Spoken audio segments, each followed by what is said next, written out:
Okay, magandang umaga sa inyong lahat at ating pong ipagpapatuloy ang ating Gospel of John series at tayo ay nasa chapter 3 ng Gospel of John at talakayin natin ang talata 1 hanggang siguro hanggang 8. Hindi natin matatapos yung buong chapter ngayong umaga pero ipagpapatuloy natin yan sa mga darating na araw o darating na linggo. Pero bago yun, tayo muna ay sumandaling manalangin. Lord, sa umagang ito, muli, salamat po ng marami sa kabutihan mo sa amin. Salamat sa kagandahang loob mo. Salamat sa panibagong linggo na iyong pinagkaloob sa amin. Nawa ay pagpalain po ninyo ang aming pagtitipon, ganun din ang aming pag-aaral. Kayo po ang siyang maluwalhati sa aming kalagitnaan ngayong umaga. At turuan nyo kami ng mga bagay na nais ninyong aming matutunan at mailapat sa aming mga buhay. Sa pangalan po ni Jesus, ito ang aming dalangin. Amen. Sabi sa verse 1, may isang taong nagngangalang Nicodemo, isang Pariseo at pinuno ng mga Hudyo. Kinagabihay pumunta kay Jesus ang taong ito at sinabi sa kanya, Rabbi, alam po namin ikaw ay isang gurong mula sa Diyos sapagkat walang sino mang makagagawa ng mga himalang ginagawa mo malibang sumasa kanya ang Diyos. Sinabi ni Jesus sa kanya, katotohanang sinasabi ko sa iyo, malibang ang tao ay ipanganak mula sa itaas o ipanganak na muli, hindi niya makikita ang kaharian ng Diyos. Alam ni Nicodemo na si Jesus ay mula sa Diyos dahil nakagagawa siya ng himala, no? At yan ay nakita siguro ni Nicodemo. Pero kapos ang pananaw ni Nicodemo tungkol sa dakilang layunin ni Jesus kung bakit niya ginagawa ang mga himalang kanyang ginagawa. Nakafocus si Nicodemo, nakatuon siya sa panlabas na mga ginagawa ni Jesus. Pero hindi niya nakikita, hindi niya naunawaan kung bakit ginagawa ni Jesus ang mga bagay na yon. Hindi niya alintana ang talagang nais o layunin ni Jesus para sa mga tao kung bakit niya ginagawa ang mga himalang yon. At yun ay walang iba kundi ang mga tao ay pumasok sa kaharian ng Diyos o sa Kingdom of God. Alam natin na sa ministry ni Jesus, yan ang pangunahing tema niya, no? Makikita niyo yan sa Gospel sa Matthew, Mark, at maging sa Gospel of Luke. Lagi niyang binabanggit yung Kingdom of Heaven. Ang sabi niya sa pagsisimula ng kanyang ministeryo, repent, for the kingdom of heaven is at hand. Magbago kayo ng inyong isip sapagkat ang kaharian ng Diyos o ang paghahari ng Diyos, ang paghahari ng langit, ang kaharian ng langit ay nariyan na. At yun ang nais ni Jesus sa mga tao na sila ay pumasok sa kingdom of God o sa kaharian ng langit o kaharian ng Diyos. At ang kingdom of God ay hindi lang sa panlabas na doon nga nakafocus si Nicodemo, kundi higit lalo sa lahat, ito ay tumutukoy sa panloob. Ibig sabihin, sa pagkakaroon ng katangiang tulad ni Kristo nung nagpapasako sa kalooban ng Diyos.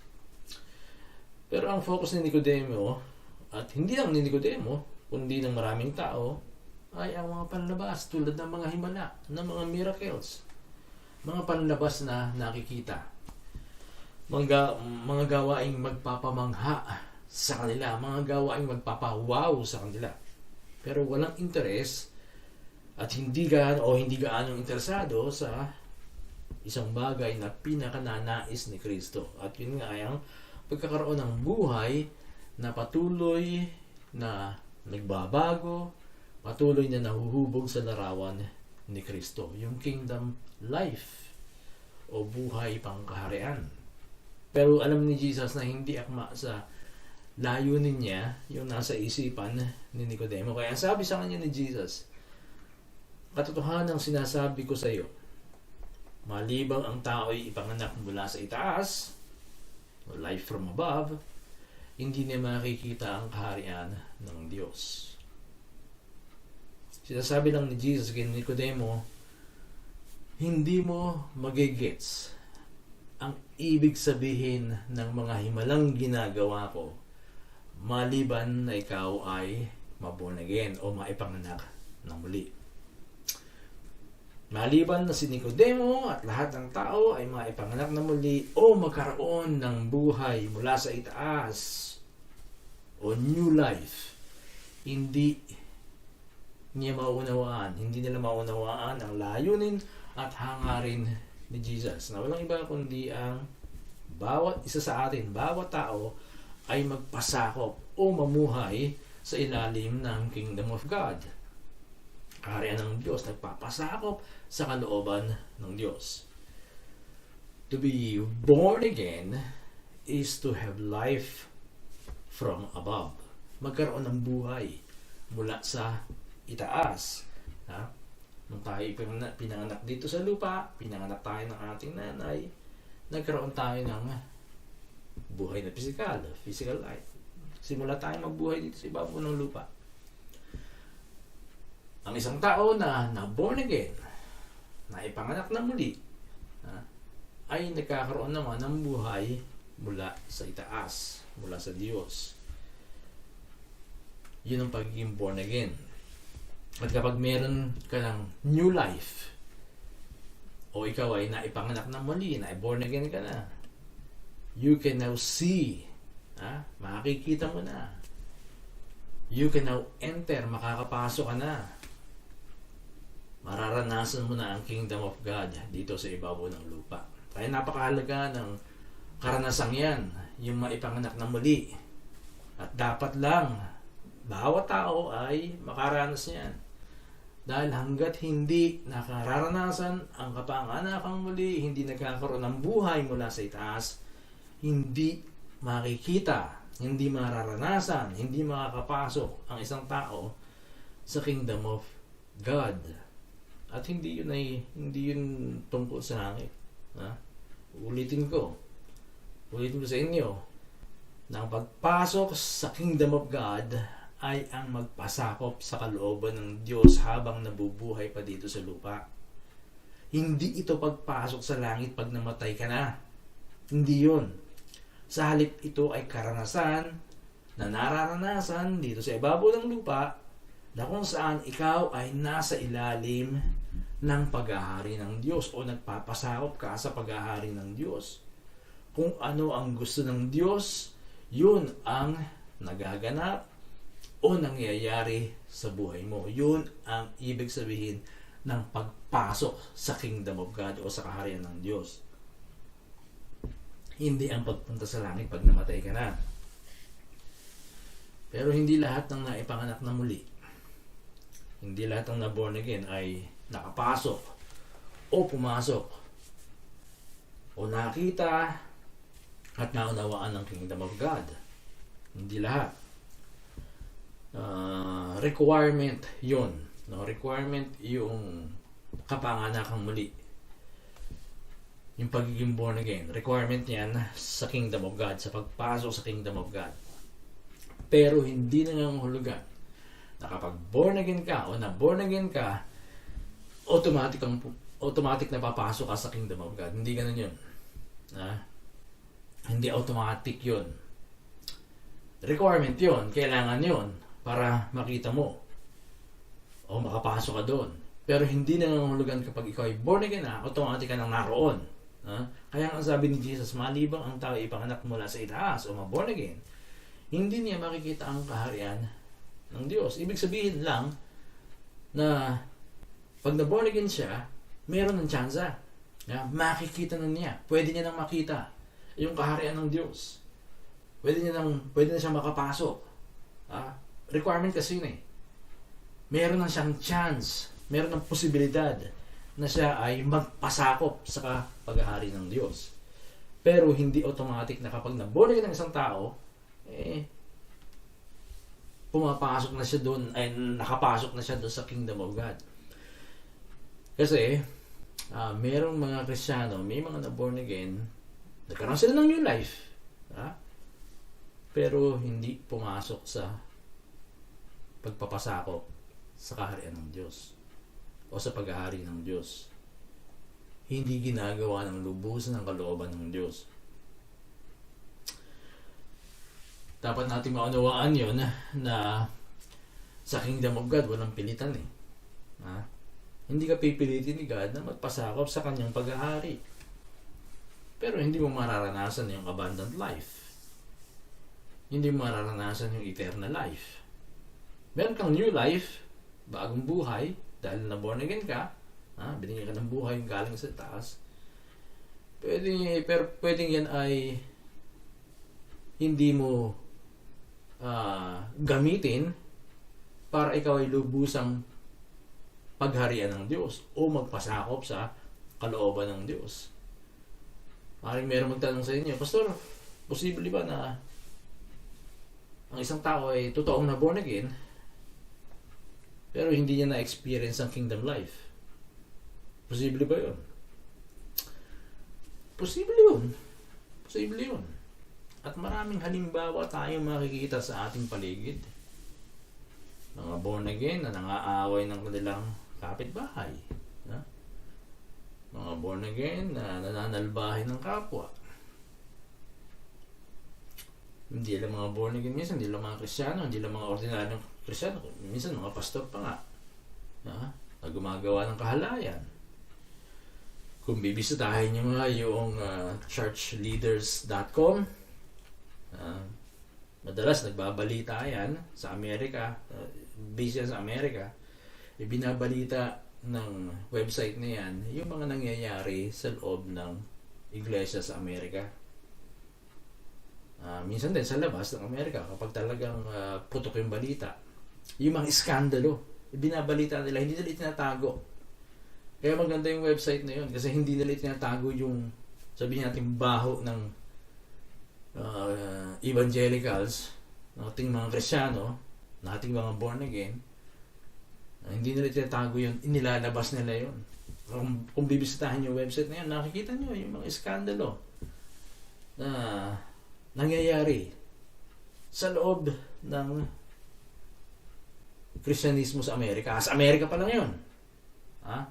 Hindi pa kasama ang British Christianity ron. Hindi pa kasama ang mga Kristiyano, mga iglesia dito sa UK. Hindi pa kasama yung mga nasa Australia. Maliban na lang yung pumutok yung balita tungkol sa Hillsong, yung skandalo din sa Hillsong. Naibalita nila yun. Pero meron pang mga hindi naibabalita. Hindi pa sa Pilipinas, yung mga nangyayari sa Pilipinas, yung mga skandalo sa mga pastor, sa mga Kristiyano sa Pilipinas, hindi pa kasama yun. Ang sinasabi ko dito, posible na born again pero hindi namumuhay, hindi nararanasan ang kingdom life. Kaya posible yun. Sana nga meron din ganyang ministry sa Pilipinas na magsisiwalat ng mga maling gawain sa loob ng iglesia. Hindi kasi dapat itago yan baka sabihin niyo, Pastor, di ba dapat itago na lang yan para hindi tayo maging katitusuran? Yun yung problema natin. Huwag natin isipin yung pagiging katitusuran, kundi tayo mismo. Ano yung pamumuhay natin? Ibig mong sabihin, kung walang nakakita, okay lang gawin yun? Bali yun di ba? Ang dapat natin gawin, hindi itago, kundi ang dapat natin gawin, mamuhay tayo na talagang nagpapasakop sa paghahari ng Diyos sa buhay natin. Nagpapasakop tayo minuminuto sa kalooban ng Diyos. At ito yung pinag-uukulan natin ng panahon. Hindi yung mga kung ano-anong activities, hindi kung ano-anong mga gawain, kundi talagang solido tayo, handun ang ating isipan, nasa transformation, nasa pagbabago ng ating buhay. At yun ang mahalaga. Nakita nyo, itong nakaraang election lang, di ba? mga born again, mga Kristiyano, nagbibitaw ng mga pangit na pananalita laban sa mga politikong ayaw nila. Ha? Dito lang, may mga Kristiyano na nagpo-post sila sa kanilang social media account na kasi nagpunta sa Amerika si BP Lenny, di ba? Matindang graduation ng anak niya. Sabi nung born again na yun, huwag ka nang bumalik ng Pilipinas. Yung ba, dapat daw manggaling sa pananalita ng born again, yung mga ganong bagay. Ganun din, yung mga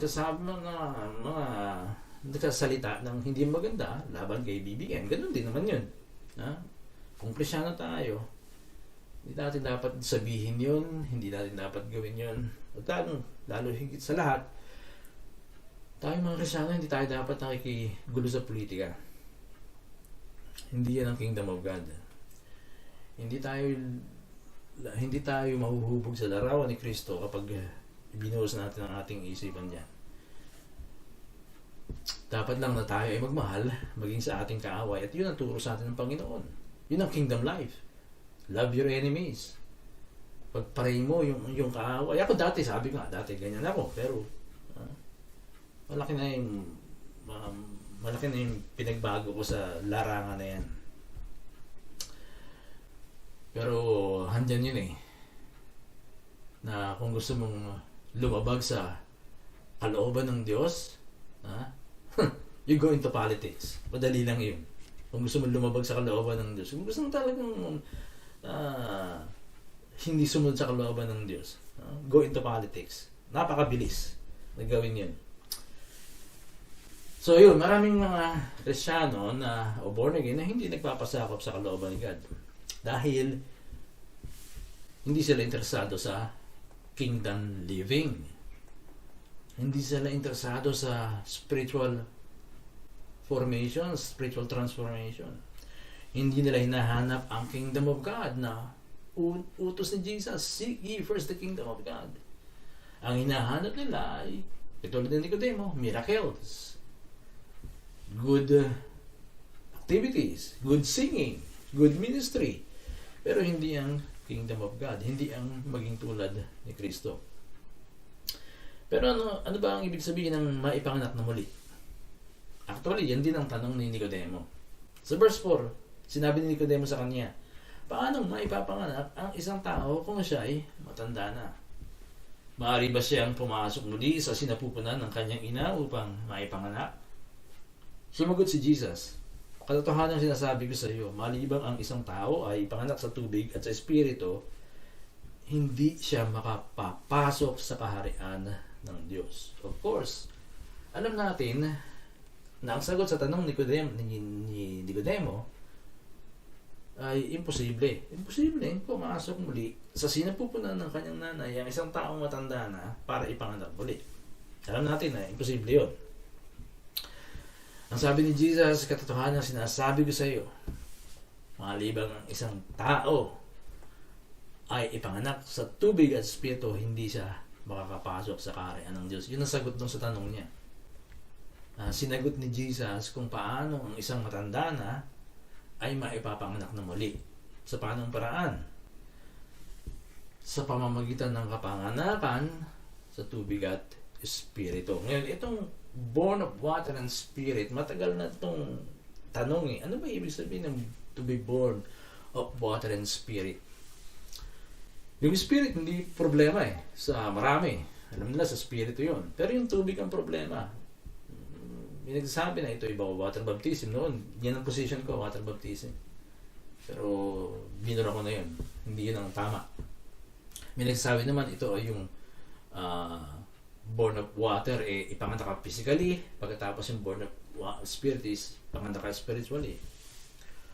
Pero itong ipanganak sa tubig at spirit, itong katagang ito ay isang figure of speech o paraan ng pananalita para ipahayag ang isang idea sa pamamagitan ng dalawang salita na pinagsasama ng salitang at, no? Na ang tawag sa figure of speech na ito sa English ay hendiadys. Hendiadys. Bibigyan ko kayo ng example. Halimbawa, yung nice and warm. Ang ibig sabihin niyan ay pinagsama yung nice and warm, no? Kinonekta ng salitang and. Na ibig sabihin ay nicely warm. Fierce and hot. Fiercely hot ang ibig sabihin. With friendship and peace. With peaceful friendship ang ibig sabihin. Ruined and broken ang ibig sabihin ay totally destroyed. Born of water and spirit, born of spiritual water. Yun ang Hendiadys. Kaya yung born of water and spirit, ang ibig lang sabihin niyan ay born of spiritual water. Ano ba ang spiritual water? Kung titingnan niyo ang sa pag-iisip ni John, no? Ito tong si John na apostol ng Panginoong Hesus-Kristo, yung sumulat itong pinag-aaralan nating ebanghelyo, yung Gospel of John. Doon sa chapter 7, binanggit niya ang tungkol sa spiritual water. Ang sabi sa chapter 7 verses 38 and 39, sapagkat sinasabi sa kasulatan na dadaloy ang tubig na nagbibigay buhay mula sa puso ng sumasampalataya sa akin. Ang tubig na tinutukoy ni Jesus ay ang banal na espiritu na malapit ng tanggapin ng mga sumasampalataya sa Kanya. Hindi pa na ipapagkaloob ang banal na espiritu nung panahon yon dahil hindi pa nakabalik sa langit si Jesus. So yung spiritual water ay ang Holy Spirit. Ang spiritual water ay ang banal na espiritu. Ang ipanganak sa tubig at sa espiritu ay ang ipanganak sa Espiritu Santo. Binigyan lang ng diin yun, yung spirit. Ginawang spirit and water. Water and spirit. Pero ang ibig sabihin ay spiritual water na walang iba kundi ang Holy Spirit. Kung babasahin niyo Ezekiel chapter 36 verses 25 hanggang 27, makikita niyo rin doon na yun ay tumutukoy sa spirito. So yun ang ibig sabihin ng born of water and spirit. Ipanganak sa tubig at spirito, meaning ipanganak sa spiritual water na walang iba kundi ang banal na espiritu. Ipanganak ka sa espiritu. Yun ang ibig sabihin nun.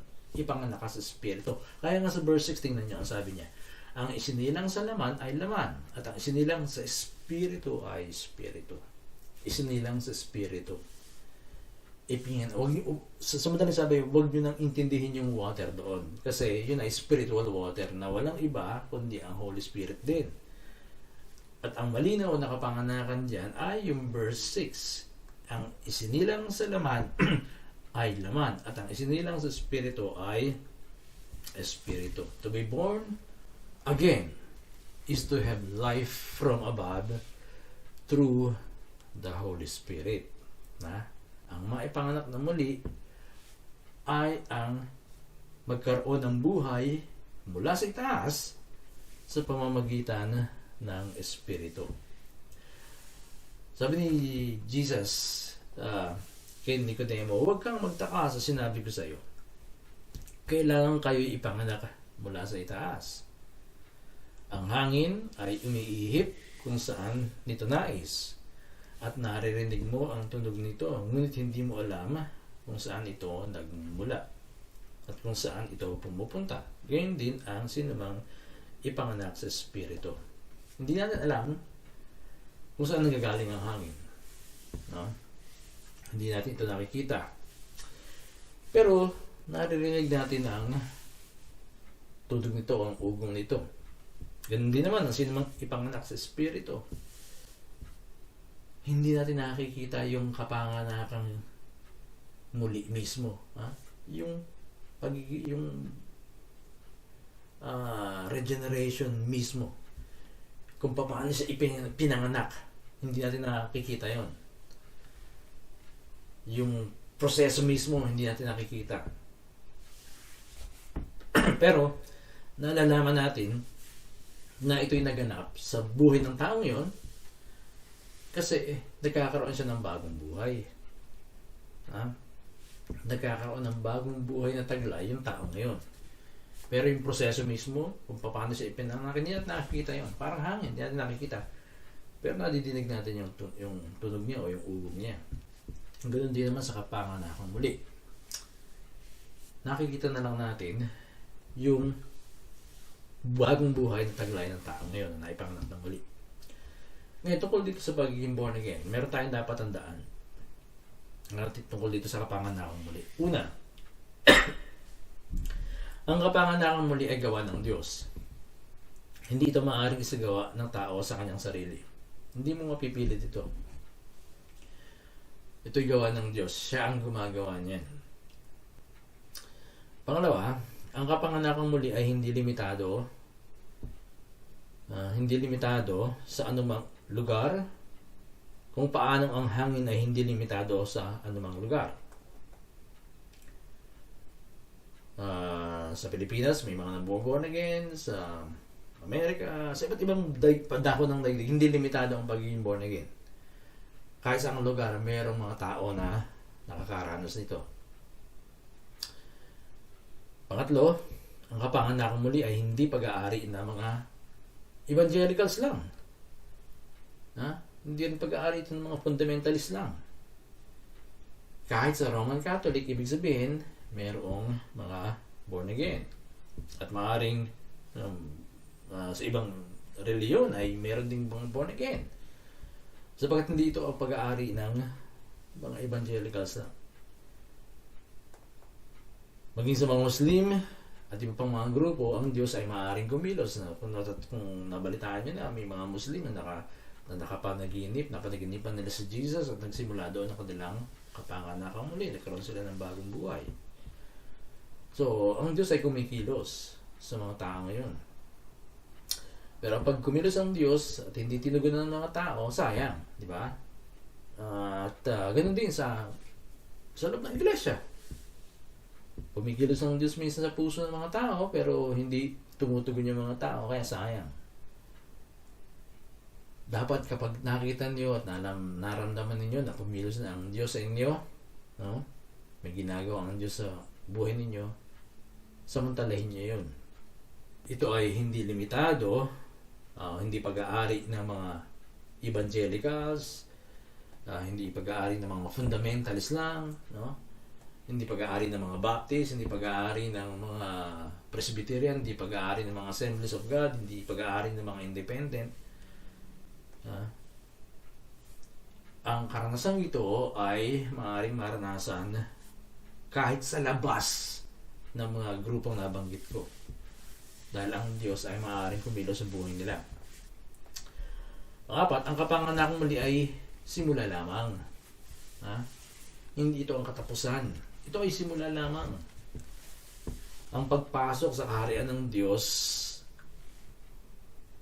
at ang pagpasok sa makipot na pintuan at paglakad sa makitid na daan ay kailangang isagawa ng bawat isa na nakaranas ng buhay mula sa itaas. Yung mga na-born again, ibig sabihin.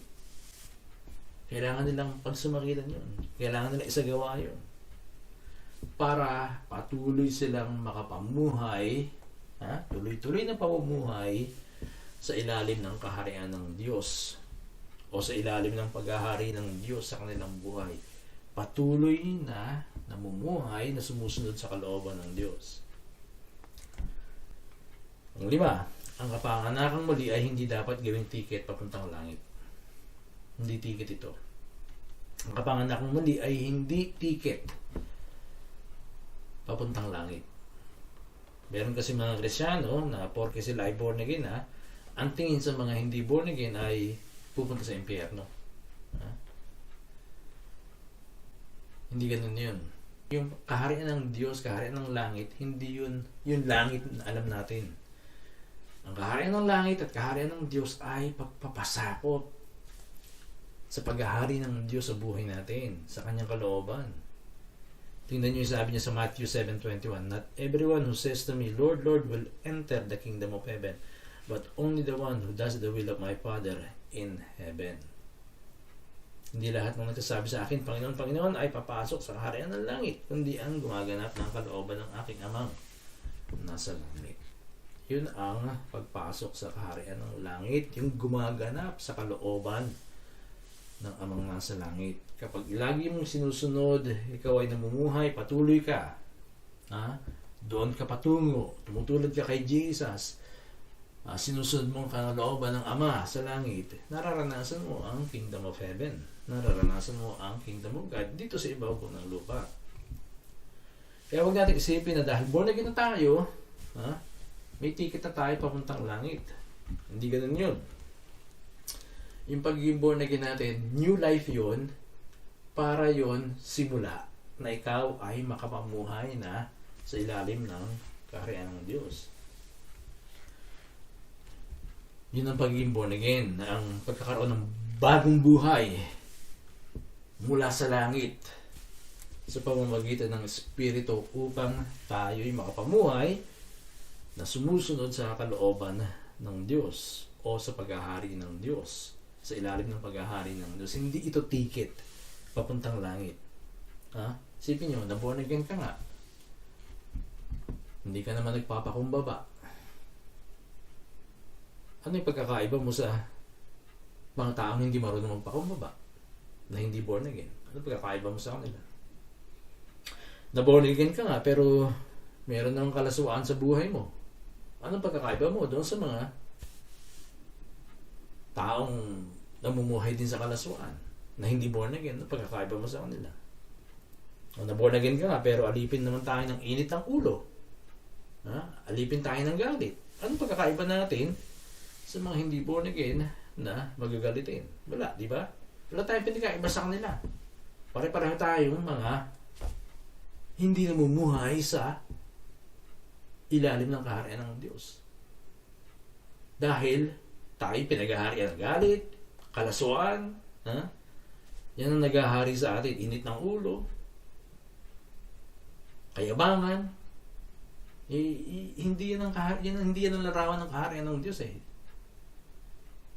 Ang larawan ng kaharian ng Diyos, para magkaroon tayo ng konting idea, ano ba ang larawan ng kaharian ng Diyos? Pamumuhay sa kaharian ng Diyos. Basahin niyo yung Matthew 5, 6, and 7. Lahat ng tinuro ni Jesus doon. Diba? Nung nag-series tayo ng Sermon on the Mount, yung Sermon on the Mount kasi, yun yung Matthew 5, 6, 7. Yun ang katuruan ni Jesus tungkol sa kaharian ng Diyos. Kaya kung hindi tayo namumuhay sa ganung paraan na tumutulad kay Jesus, sa halip, para tayong Pariseo, nakatulad nito ni Nicodemo, nung bago siya mag-born again, siya isang Pariseo. Sumusunod lamang sa mga patakaran, pero hindi sa kalooban, hindi talaga bunga ng kanyang katangian, hindi bunga ng kanyang karakter, kundi panlabas yung kanyang pagsunod. Obligasyon, kumbaga, pero hindi talaga bunga ng kanyang puso, ang bunga ng kanyang kalooban. Kapag ang ating pamumuhay ay parang Pariseo, hindi tayo namumuhay sa kaharian ng Diyos. Kaya nga tayo binigyan ng new life. Sa pagiging born again, binigyan tayo ng new life para makapamuhay tayo na laging sumusunod, patuloy na sumusunod sa kalooban ng Diyos. Makikita naman niya, Pastor, kaya ko bang gawin yun? Na laging sumusunod sa kalooban ng Diyos? Meron kang new life . Meron kang new life. Saan mo gagamitin yung new life mo? Saan mo gagamitin yung bagong buhay mo? Sa paggawa ng mali? Sa paggawa ng bulustugan? Sa pang-aaway ng kapwa mo? Doon mo gagamitin yung new life mo? Ang new life o yung born again life, sabihin na natin, ay dapat mong gamitin para higit ka pang makapagpasakop sa kagustuhan ng Diyos. Doon mo gagamitin yung new life mo. May bagong buhay ka na, kaya born again ka . May bagong new life, may bago ka ng buhay. At yung bagong buhay na yan, gamitin mo yan para patuloy kang magpasakop sa kagustuhan ng Diyos. At yun ang pamumuhay sa kaharian ng Diyos habang nandito ka pa sa lupa. Yun. So yun ang gusto makita ni Jesus, yun ang gusto ni Jesus na makita ni Nicodemo. Na hindi lang yung himala. Nicodemo, huwag mo lang tingnan yung himalang ginagawa ko at sabihin mo na ako'y galing sa Diyos. Ang gusto kong makita mo ay yung kingdom of God, yung pagpasok sa kaharian ng Diyos. Na pumasok at meron kang bagong buhay kapag ikaw ay naipanganak na muli. At kapag meron ka ng bagong buhay, magagamit mo yung bagong buhay mo para magpasakop ka sa paghahari ng Diyos sa iyong buhay. At yun ang mahalaga. Tayo mga na-born again, yun ang pagsumikapan natin. Na pagsumikapan natin na hanapin una sa lahat ang kaharian ng Diyos. Nagpapasakop sa kalooban ng Diyos. Ginagawa yung kagustuhan ng Diyos. Yun ang pagiging born again. Lord, sa tanghaling ito, salamat, Panginoon, sa bagong buhay na pinagkaloob mo sa amin sa pamamagitan ng kapanganakang muli. Dalangin namin, Lord, na patuloy mo kami na hubugin sa larawan ng aming Panginoon sa Kristo at kami din sa aming mga puso. Magkaroon kami ng ganong passion, ng ganong pagnanasa na mamuhay ayon sa kalooban mo, nagpapasakop sa kalooban mo, namumuhay sa ilalim ng iyong kaharian, sa kingdom of God. At dalangin namin, Panginoon, na lumago pa kami, magpatuloy kami na umusad tungo sa buhay na ito na nais mo sa amin. Nawa, Panginoon, ay makita namin ang katotohanan ito at sikapin namin sa aming buhay na ito ang tahakin naming landas. Sa pangalan po ni Jesus. Amen.